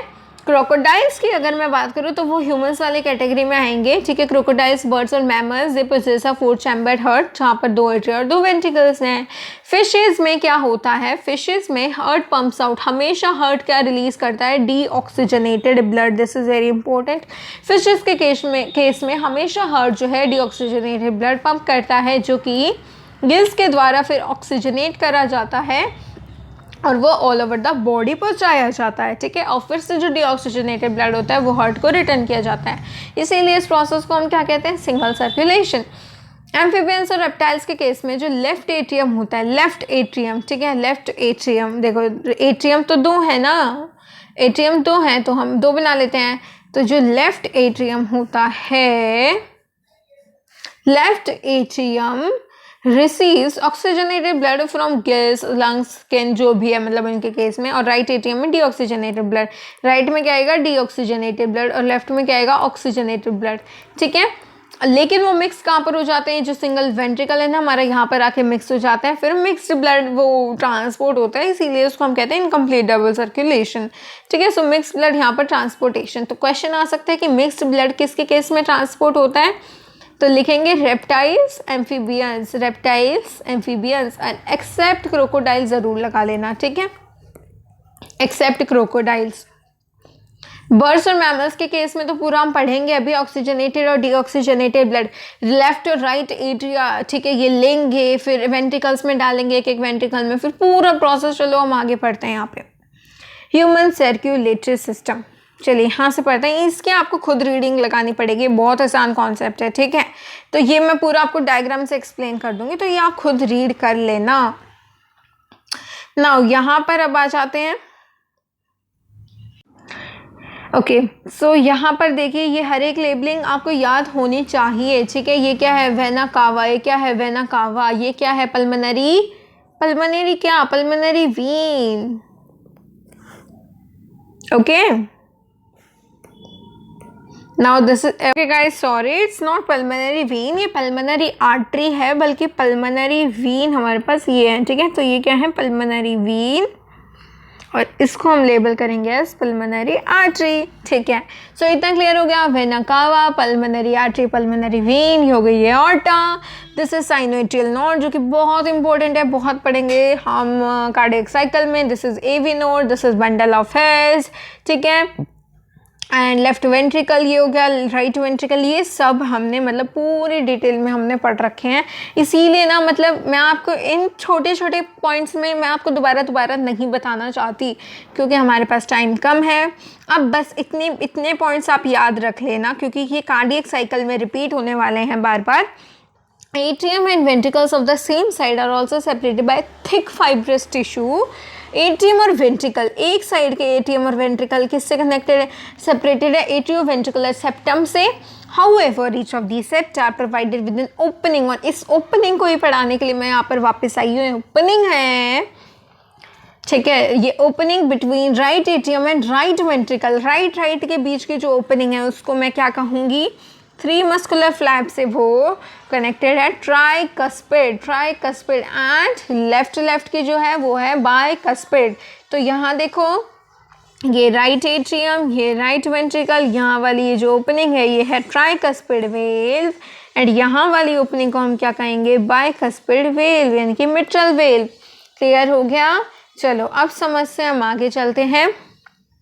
The entire heart is made up of, yes, the entire heart is made up of cardiac muscles। ये भी याद रखना है कि पूरा हार्ट किस चीज़ से बना है, कार्डियक मसल से बना हुआ है। The walls of the ventricles are much thicker, ये भी important point है कि ventricles की wall they are much thicker than the atria। A specialized cardiac musculature called the nodal tissue, ये जो है डिस्ट्रीब्यूटेड है हार्ट में। एक पैच तो इसका अपर राइट कॉर्नर में मिल जाएगा राइट एट्रियम के, जिसको हम कहते हैं साइनोएट्रियल नोड, और दूसरा पैच कहाँ पर मिलेगा, इसका हमें मिलेगा लेफ्ट कॉर्नर के of the same right atrium, जो कि एट्रियोवेंट्रिकुलर सेप्टम के पास होता है, जिसको मैं कहूँगी atrioventricular node. Simple. Okay, a bundle of nodal fibre, a bundle of nodal fibres, atrioventricular bundle, AV bundle, देखो एट्रियोवेंट्रिकुलर बंडल यानी कि एवी बंडल, ठीक है, continues from AVN which passes through the atria. अब देखो यह क्या कह रहे हैं कि जो एट्रियोवेंट्रिकुलर बंडल है वो एवीएन से होकर कहाँ तक जाता है, एट्रियोवेंट्रिकुलर सेप्टा से, to emerge on the top of the interventricular septum, और इमीडिएटली डिवाइड हो जाएगा राइट और लेफ्ट बंडल में, ठीक है। और ये ब्रांचेस किसको छोटे और फाइबर्स बना देती हैं, और इसको ये पूरे वेंट्रिकुलर मस्कुलेचर में फैले होते हैं, ठीक है। ये मैं समझाती हूँ आपको यहाँ से।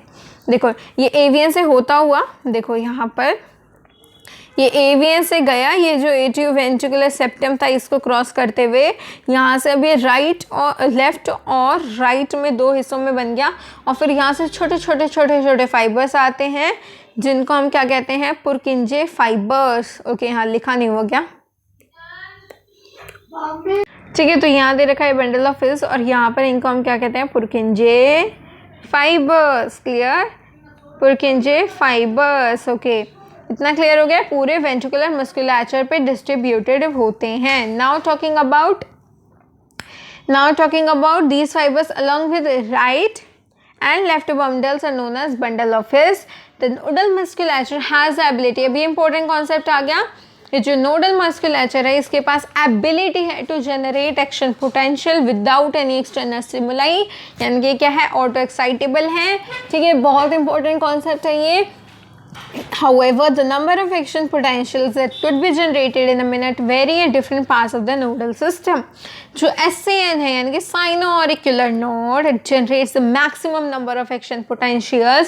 कितने होते हैं, 70 से 75 action potentials per minute, and thus responsible for initiating and maintaining the rhythmic contractile activity of the heart।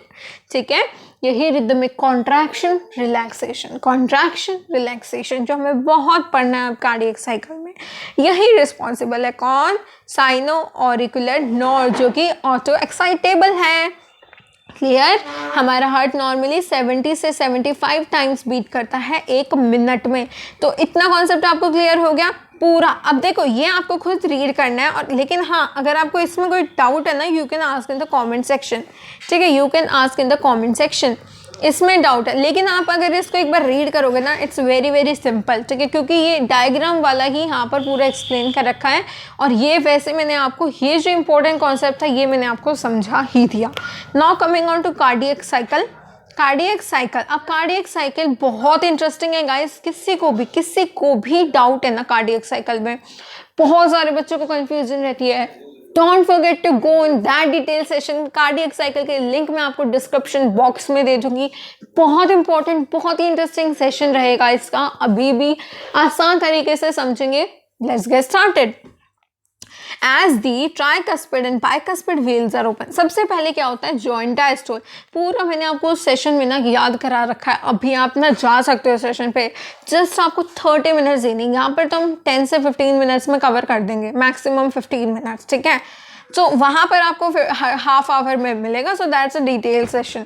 Okay, now to begin with all the 4 chambers of the heart. सबसे पहले सारे जो 4 चैम्बर्स हैं हार्ट के, starting में वो relax state में होंगे, they are all doing relaxing, they are relaxing.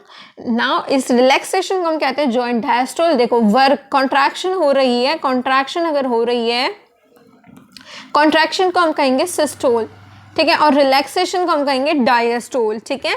तो डायस्टोल के दौरान मैंने आपको क्या कहा था कि ट्राइकस्पिड और बाइकस्पिड वेल का बार बार नाम आएगा। तो right ventricle, right atrium, right ventricle, left atrium, left ventricle. ये कैसे याद रख सकते हो, देखो ए पहले आता है, वी बाद में आता है, इस तरीके से याद रख सकते हो। तो राइट एट्रियम और राइट वेंट्रिकल के बीच में होती है ट्राइकस्पिड वेल्व, और लेफ्ट एट्रियम और लेफ्ट वेंट्रिकल के बीच में होती है बाइकस्पिड वेल्व, जिसको हम क्या कहते हैं, मिट्रल वेल्व, ठीक है। तो ये कॉन्सेप्ट याद रखना। तो यहाँ पर जॉइंट डायस्टोल के केस में क्या होता है, ये दोनों वेल्स ओपन होती हैं, दोनों वेल्स ओपन होती हैं। तो जो ब्लड पल्मोनरी वीन से, समझाया था मैंने आपको पल्मोनरी वीन्स कौन सी है ना, बताया था ना। जो ब्लड पल्मोनरी वीन से और वेना कावा से आया है वो कहाँ पर चला जाता है, लेफ्ट और राइट वेंट्रिकल में, यहाँ पर आ गया ब्लड। और जब ये दोनों वेल्स ओपन है तो यहाँ से सीधा नीचे चला जाता है जॉइंट डायस्टोल के दौरान। और इसी कंडीशन में 70% वेंट्रिकुलर फिलिंग कंप्लीट हो जाती है, ठीक है, 70% वेंट्रिकुलर फिलिंग कंप्लीट हो जाती है। The semilunar valves are closed at this stage, ठीक है। सेमिलुनर वेल्स, सेमिलुनर वेल्स कहाँ है, वेंट्रिकल्स के पास। ये वाली वेल्स क्या करती हैं, वेंट्रिकल से ब्लड कैरी करती हैं और ले जाती हैं किसके पास, बॉडी के पास। नाउ अब SAN यानी कि sino auricular node action potential generate करता है, तो दोनों एट्रिया के पास स्टिमुलस जाएगा, दोनों एक साइमल्टेनियस कॉन्ट्रैक्शन शो करेंगे, जिसको हम कहते हैं एट्रियल सिस्टोल, ठीक है। यहाँ पर अब क्या होगा, फ्लो ऑफ ब्लड इंक्रीज हो जाएगा वेंट्रिकल्स में, और यहाँ पर देखो स्पीड में यहाँ से भरेगा, वहाँ पर धीरे धीरे भर रहा था जॉइंट डायस्टोल में, लेकिन मैक्सिमम फिलिंग इस केस में हो गई, ठीक है। एट्रियल सिस्टोल में कितनी फिलिंग होती है, मात्र 30%, मात्र 30% ऑफ द वेंट्रिकुलर फिलिंग इस केस में हो जाती है। The action potential is conducted to the ventricular side by AVN and AV bundle, from where the bundle of His transmits it through the entire ventricular musculature, ठीक है। तो action potential अब ventricular side पे चला गया, देखो San ने impulse generate करी थी, ठीक है, सैन ने, अब क्या हुआ, अब वो AVN के थ्रू वो बंडल ऑफ हिस से पूरे में वेंट्रिकुलर मस्कुलेचर में जाके चला गया। तो अब क्या आ जाएगा, वेंट्रिकुलर सिस्टोल आ जाएगा। वेंट्रिकुलर सिस्टोल में वेंट्रिकल्स में जो मतलब प्रेशर है वो इंक्रीज हो जाएगा, और इस दौरान क्या होगा, ट्राइकस्पिड और बाइकस्पिड, ये इंपॉर्टेंट है याद रखना, ट्राइकस्पिड और बाइकस्पिड सेमिलुनर वेल, वेव्स का क्या हाल है, ये हाल जानना जरूरी है वेव्स का, ठीक है।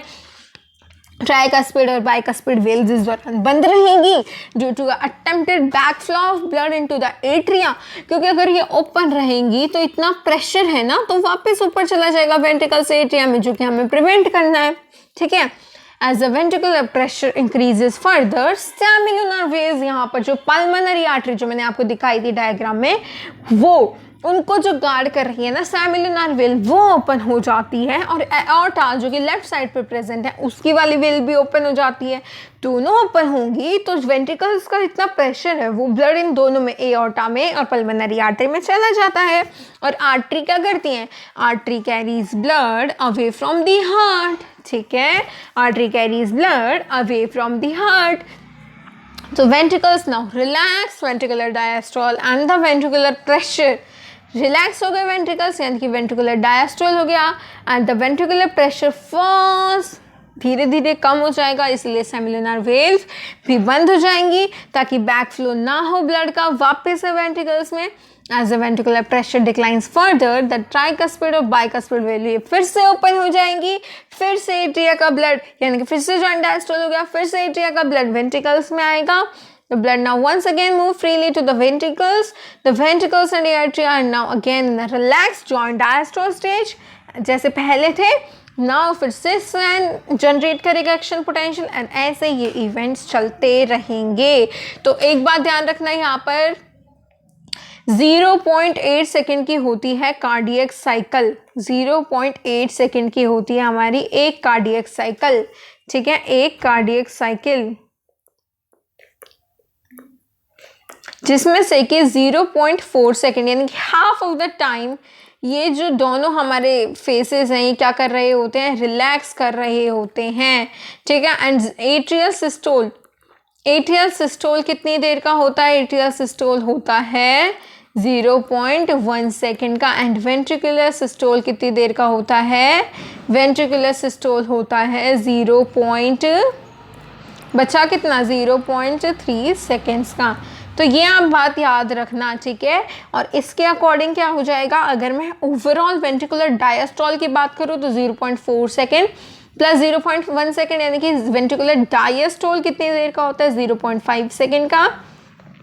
एंड एट्रियल डायस्टोल ये 0.4 सेकेंड और 0.3 सेकेंड यानी कि 0.7 सेकेंड का। उसके बाद फिर से 0.7 सेकेंड के बाद एट्रियल सिस्टोल का टाइम आएगा, ठीक है, और फिर 0.5 सेकेंड के बाद वेंट्रिकुलर सिस्टोल का टाइम आएगा। ये होता है पूरा कॉन्सेप्ट, कार्डियक साइकिल का एक्सप्लेन कर दिया मैंने आपको। तो फिर से रिवाइज करेंगे, मैं ये नहीं चाहती कि इतने इंपॉर्टेंट कॉन्सेप्ट में आपका एक भी कॉन्सेप्ट रह जाए। Cardiac cycle is literally very very important. जल्दी से फिर से रिवाइज करेंगे। फर्स्ट स्टेप में क्या होगा, फर्स्ट स्टेप है मेरा, फर्स्ट स्टेप में मैंने कहा जॉइंट डायस्टोल होता है, जॉइंट डायस्टोल होता है तो ये दोनों वेल्स ओपन है, दोनों वेल्स ओपन है क्योंकि पहले ही पल्मोनरी ये जो आर्टरी है, ठीक है, पहले ही जो पल्मोनरी वेन वगैरह मतलब जितने भी वेन्स हैं यहाँ पे ब्लड सारा आगे गया था इन वेन से, ठीक है, एट्रियम में एंड, ठीक है। और फिर क्योंकि ये जॉइंट डायस्टोल है और ये क्या है हमारे पास, राइट एट्रियम और राइट वेंट्रिकल के बीच में क्या होती है, राइट एट्रियम राइट वेंट्रिकल के बीच में होती है ट्राइकस्पिड वेल्व, और यहाँ क्या होगी, बाइकस्पिड वेल्व, ये दोनों ओपन रहेंगी तो ब्लड नीचे की तरफ फ्लो करेगा। यहाँ पर क्या होगी, 70% वेंट्रिकुलर फिलिंग होगी। एंड ओके, तो फर्स्ट स्टेप क्लियर हो गया सभी को, ट्राइकस्पिड वेल्व और बाइकस्पिड वेल्व क्लोज हैं तो फिर सारी वेंट्रिकुलर फिलिंग हो जाएगी, 70% वेंट्रिकुलर फिलिंग, ठीक है। तो सेकंड केस में क्या होगा, सेकंड केस में होगा कि ये क्लोज हो जाएंगी दोनों और अभी आए हैं एट्रियल सिस्टोल, सेकंड केस में होगा एट्रियल सिस्टोल। एट्रियल सिस्टोल के केस में भी ट्राइकस्पिड और बाइकस्पिड वेल्व ये ओपन रहेंगी तो और ज़्यादा प्रेशर से फिलिंग होगी, लेकिन इस केस में क्योंकि 70% तो पहले ही हो गई थी तो 30% फिलिंग वेंट्रिकल्स की इस केस में हो जाएगी। फिर आएगा हमारे पास थर्ड स्टेज, जो कि हो गई वेंट्रिकुलर कॉन्ट्रैक्शन यानी कि वेंट्रिकुलर फिलिंग। इस केस में क्या होगी, वेंट्रिकुलर कॉन्ट्रैक्शन, यानी कि देखो अब ये दोनों बंद हो जाएंगे और सेमिलुनर वेल वगैरह ये ओपन हो जाएंगी, फिर सारा ब्लड एओर्टा में चला जाएगा और कहाँ, पल्मोनरी। तो फिर ये सब क्लियर हो गया आपको तीनों फेजेस। फिर आ जाएगा जॉइंट डायस्टोल। अब हम बात करते हैं स्ट्रोक वॉल्यूम वगैरह की, बात कर लेते हैं अब हम। देखिए, The stroke volume multiplied by the heart rate gives the cardiac output. Stroke volume क्या है, हर एक मिनट में ventricles during a cardiac, not a minute, in just 0.8 second during a cardiac cycle, what happens? Each ventricle pump out approximately 70 milliliter of blood, which is called the stroke volume. यहाँ पर हम 70 milliliter को क्या कह रहे हैं, 70 milliliter को कह रहे हैं stroke volume. Stroke volume. Therefore, the cardiac output can be defined as the volume of blood pumped out by each ventricle per minute and average. अब यहाँ ध्यान से समझेंगे सभी। देखो स्ट्रोक वॉल्यूम क्या हो गई, 70 मिलीलीटर एक मिनट, एक कार्डियक साइकिल यानी कि 0.8 सेकेंड में वेंट्रिकल कितना अमाउंट ऑफ ब्लड पंप कर रहे हैं, 70 मिलीलीटर, ठीक है। स्ट्रोक वॉल्यूम को मल्टीप्लाई कर रहे हैं जब हम हार्ट रेट से, जो कि है 70 से 75 पर बीट्स पर मिनट, इसको हम क्या कह देंगे, कार्डियक आउटपुट, क्योंकि फिर एक मिनट का निकल जाएगा तो एक मिनट को हम क्या कह देंगे, फिर कार्डियक आउटपुट, ठीक है। तो एक मिनट में 5.040 लीटर आ जाएगा आपका, ठीक है। तो यहाँ 5000 मिलीलीटर उन्होंने एवरेज दे रखा है, ठीक है। The body has the ability to alter the stroke volume as well as the heart rate and thereby the cardiac output. जैसे कि cardiac output अगर हम एथलीट्स का बात करें, एथलीट्स के केस में cardiac output ज़्यादा होता है, ठीक है. ड्यूरिंग द कार्डियक साइकिल, सब लब और डब की बात कर रहे हैं, ठीक है. एक बात बहुत अच्छे से याद रखना कि ये जो हार्ट साउंड्स होती हैं वो हमेशा क्लोजर ऑफ द वेल से प्रोड्यूस होती हैं. कभी भी वेल्स अगर ओपन हो रही हैं तो कोई हार्ट साउंड प्रोड्यूस नहीं होगी. अगर वेल्स इसी केस में क्लोज हो रही हैं तो हार्ट साउंड प्रोड्यूस होगी. ट्राइकस्पिड वेल्व और बाइकस्पिड वेल्व, सबसे पहली हार्ट साउंड होती है लब.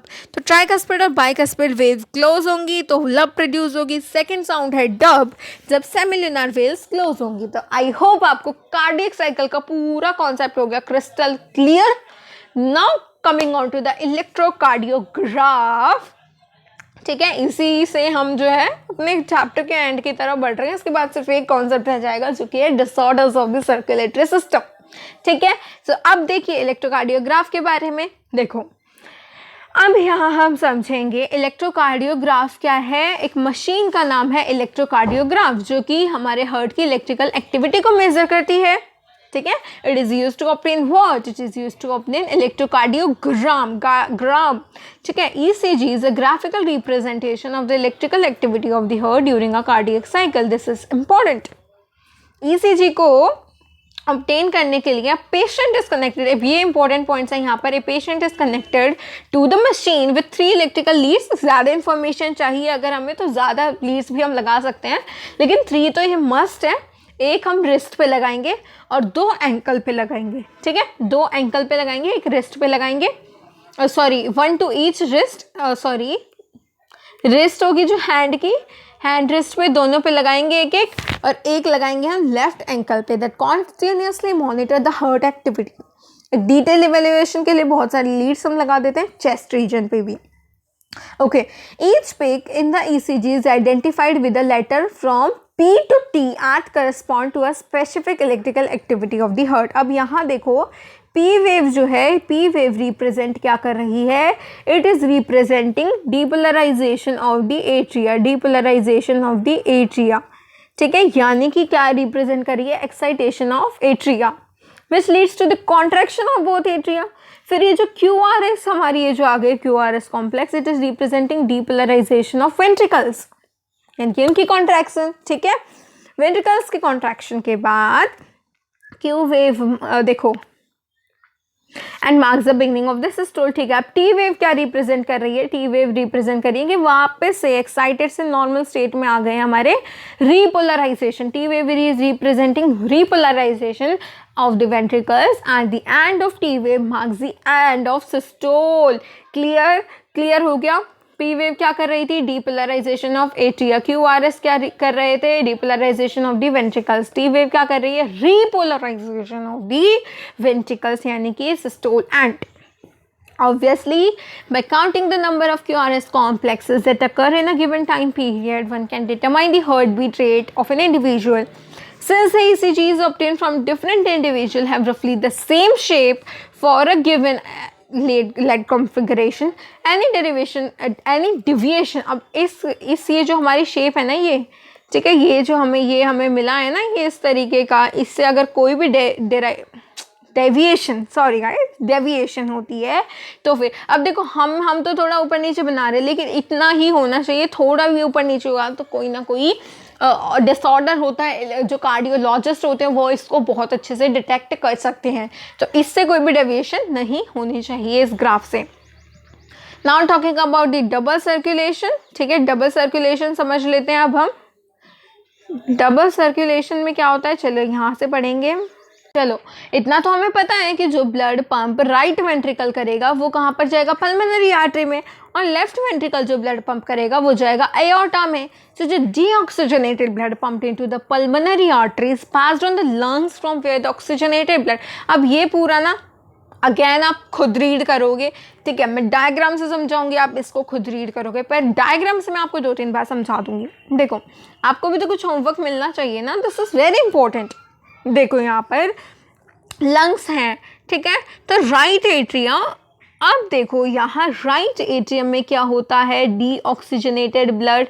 एक बात का हमेशा याद रखना, मैंने आपको लास्ट बहुत सारे लेक्चर्स में मैं बार बार रिपीट करती हूँ कि artery away from the heart blood लेकर जाती है, अवे फ्रॉम दी हार्ट। तो मैक्सिमम केस में ऑक्सीजनेटेड ब्लड हो जाता है टिश्यूज़ के केस में, लेकिन लंग्स के केस में हो जाता है डीऑक्सीजनेटेड ब्लड।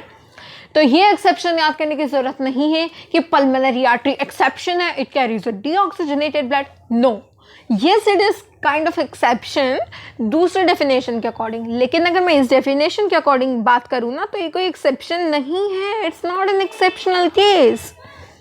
वीन्स क्या करती हैं, veins carry blood towards the heart, इस बात को याद रखो, टुवर्ड्स दी हार्ट। तो मैक्सिमम केस में डीऑक्सीजनेटेड ब्लड हो जाता है, लेकिन लंग से कौन सा ब्लड आता है, ऑक्सीजनेटेड ब्लड। इसीलिए क्या कह देते हैं, pulmonary vein is exception to all the veins, it carries oxygenated blood. No guys, it's not the exception, ये जस्ट एक दूसरे डेफिनेशन पढ़ लो, एक्सेप्शन नहीं होगी। चलो अब चलते हैं, इतना याद रखो कि राइट एट्रियम में क्या आता है, डीऑक्सीजनेटेड ब्लड आता है। तो डीऑक्सीजनेटेड ब्लड जाएगा वापस लंग्स के पास, लंग्स उसको ऑक्सीजनेट करके उस पल्मोनरी वेन्स के थ्रू, ये वेन हो गई तो towards the heart, oxygenated blood इसको ऑक्सीजनेट करके भेज देते हैं लेफ्ट एट्रियम में। अब यहाँ पर इतना क्लियर हो गया सभी को, ठीक है, ओके। सो अब यहाँ पर क्या होगा, right atrium left atrium clear. अब यहाँ पर लेफ्ट वेंट्रिकल से कहाँ चला गया ब्लड, लेफ्ट वेंट्रिकल से और राइट वेंट्रिकल से ब्लड चला जाएगा डोर्सल एओर्टा में, ठीक है। और एओर्टा पूरी बॉडी पार्ट्स को दे देगी ब्लड, ठीक है। और ये क्या है, आर्टरी है, तो आर्टरी का यहाँ पर दिखा रखा है, आर्टरी में स्मूथ मसल होती है और ल्यूमन होता है। कैपिलरी भी दिखा रखी है हमें, वीन हो गई, वीन्स में जो है ल्यूमन ज़्यादा होता है और आर्टरी में ल्यूमन कम होता है, कम, वीन्स में वाइटर ल्यूमन होता है। तो अब यहाँ से बॉडी पार्ट से अब डीऑक्सीजनेटेड ब्लड हमारा कैरी कर लेगी वीन, वीना कावा, ग्रेट वीन्स, ठीक है, इट इज वेना कावा। ये स्पेलिंग ठीक कर लेना, ओके। सो ये हो गया हमारा पूरा, क्या यहाँ पर हमें दे रखा है, schematic plan of blood circulation in humans. Now coming on to the regulation of cardiac activity, इसको फिर से समझें क्या। देखो, राइट एट्रियम से ब्लड जाएगा पल्मोनरी आर्टरी के थ्रू लंग्स में, लंग्स उसको ऑक्सीजनेट कर देंगे, पल्मोनरी वेन के थ्रू लेफ्ट एट्रियम में आ गया, फिर left atrium left ventricle right ventricle blood दे रहे हैं आयोर्टा को, आयोर्टा एक आर्टरी है, ऑक्सीजनेटेड ब्लड कैरी करती है, टिश्यूज़ को देगी, बॉडी पार्ट्स अब उसको डीऑक्सीजनेटेड ब्लड देके वापस से राइट एट्रियम में फिर से साइकिल रिपीट होगी, ठीक है। अब ये इंपॉर्टेंट कॉन्सेप्ट है, आ जाओ इस पे, regulation of the cardiac activity.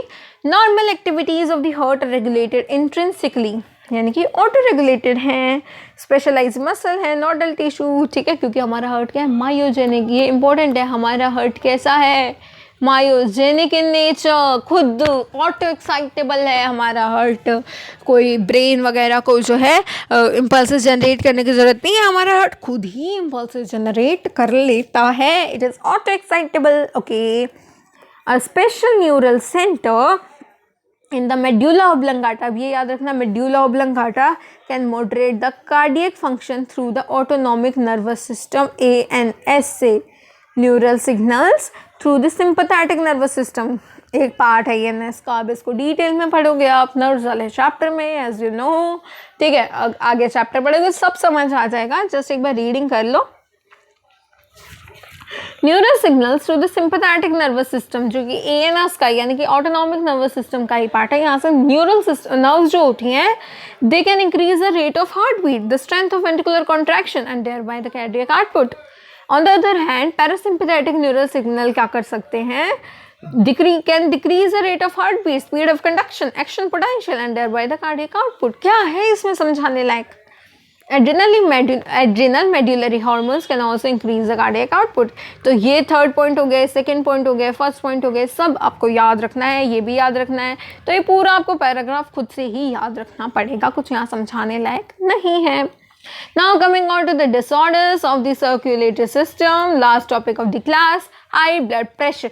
Hypertension is a term for blood pressure जब normal sorry guys, normal condition 120/80, 120 यहाँ पर क्या रिप्रेजेंट कर रहा है, 120 यहाँ पर रिप्रेजेंट कर रहा है सिस्टोलिक प्रेशर को, ठीक है, जिसको हम कहते हैं पंपिंग प्रेशर, बल्कि 80 mmHg, ये क्या होगा mmHg में, ठीक है, 120 भी mmHg में। ये रिप्रेजेंट कर रहा है एक डायस्टोलिक कंडीशन को, ठीक है, या फिर रेस्टिंग प्रेशर हम कह सकते हैं। If repeated checks of blood pressure of an individual, अगर रिपीटेड चेक्स, रिपीटेडली बार बार चेक्स कर रहे हैं, चेकिंग हो रही है, ठीक है, चेकअप कर रहे हैं ब्लड प्रेशर का, और इससे बहुत ऊपर आ रहा है, 140/90 आ रहा है ना, तो guys it's a problematic condition. It is known as hypertension. High blood pressure leads to heart diseases and also affects the vital organs like brain and kidney. This is very important. ये याद रखना है कि high blood pressure क्या कर सकता है? It affects the vital organs like brain and kidney. Now coming on to the CAD, that is the coronary artery disease. It is often referred as atherosclerosis. ये भी याद रखना है। ये क्या करेगा, वेसल्स को, जो कि हमारे ब्लड को सप्लाई करती है ना, हार्ट, कोरोनरी आर्टरी जो हमारे ब्लड को हार्ट सप्लाई करती हैं, उनको, उनमें प्रॉब्लम कॉज कर देता है, उनमें deposition of calcium, fat, cholesterol and fibrous tissues हो जाती हैं, ठीक है। ये हमारी जो है ना, यहाँ पर हो गई, ये कलेक्शन हो गई इनकी, तो ये क्या हो गई, पतला हो गया एरिया, अब ब्लड आसानी से फ्लो नहीं कर पाएगा, ल्यूमन नैरो हो जाएगा, आसानी से ब्लड नहीं जा पाएगा। सॉरी गाइस, हमने कोरोनरी आर्टरी के बारे में डिस्कस नहीं करा, तो चलो अब कर लेते हैं, ठीक है। एक बार देख लेते हैं कहाँ दे रखा कोरोनरी आर्टरी का कॉन्सेप्ट। देखो ये रहा, A special coronary system of blood vessel is present in our body exclusively for the circulation of blood to and from the cardiac musculature। तो हमारे हार्ट को भी तो ब्लड चाहिए ना, हार्ट जो पंप कर रहा है इसका मतलब ये थोड़ी ना कि हार्ट को ब्लड ही नहीं चाहिए, हार्ट भी तो एक ऑर्गन है, तो हार्ट को ब्लड कौन देगा, कोरोनरी आर्टरी सिस्टम, ठीक है। तो ये इसी का डिसऑर्डर था एंजाइना की अगर मैं बात करूँ, it is also known as angina pectoris. A symptom of acute chest pain appears when no enough oxygen is reaching the heart muscle। Heart muscle का ही है ये, जब हार्ट मसल के पास इनफ ऑक्सीजन नहीं गई जितनी उसको अमाउंट रिक्वायर्ड है। Angina can occur in men and women for any age, पर ज़्यादा कॉमन किस में, मिडिल एज और एल्डरली पीपल्स में। क्यों होती है ये, मतलब it occurs due to condition that affect the blood flow. क्यों होगा, वो कंडीशन जो कि ब्लड फ्लो को अफेक्ट कर रही है, उनकी वजह से एंजाइना पेक्टोरिस हो सकता है। Last one is heart failure, एक दे रखा है लेकिन तीन डिजीजेस के बारे में यहाँ पर बता रखा है। Heart failure means state of heart when it is not pumping blood effectively enough to meet the needs of body। जितना ब्लड हार्ट को पंप करना चाहिए, जो स्ट्रोक वॉल्यूम, जो कार्डियक आउटपुट, उतना वो नहीं कर पा रहा। It is sometimes called congestive heart failure. ये भी याद रखना, क्योंकि यहाँ पर कंजेशन हो रही है लंग्स की, is one of the main symptom of this disease. Heart failure, देखो अब ये याद रखना, हार्ट फेलियर कार्डियक अरेस्ट से सेम नहीं है। कार्डियक अरेस्ट में क्या होगा, हार्ट स्टॉप कर देगा beating, totally stop. Heart attack में क्या होता है, हार्ट की मसल डैमेज हो जाती है। क्यों, क्योंकि वहाँ पर इनएडुकेट ब्लड सप्लाई हो रही है। तो एक यहाँ पर ये बता दिया इन्होंने, ये कि ये हार्ट कार्डियक अरेस्ट और एक हार्ट अटैक बता दिया। 3, एक ये और एक ये और एक हाइपरटेंशन। पढ़ लिया हमने इतने सारे डिसीजेस, और इसके बाद क्या बचा, समरी, ये तो आप खुद पढ़ोगे। तो गाइज कोई भी डाउट अगर आपको है ना, स्पेशली वो कॉन्सेप्ट जो मैंने आपको खुद पढ़ने के लिए दिए थे, ठीक है, ये वाला कॉन्सेप्ट, और जैसे कि ये वाला ओके, तो जैसे कि ये वाला कॉन्सेप्ट, इनमें भी अगर कोई डाउट है या फिर और भी किसी कॉन्सेप्ट में, तो don't forget to ask in the comment section. I try my best to reply you guys, and don't forget to like, share, subscribe our awesome channel. मिलते हैं नेक्स्ट वीडियो में, तब तक के लिए keep revising and take care.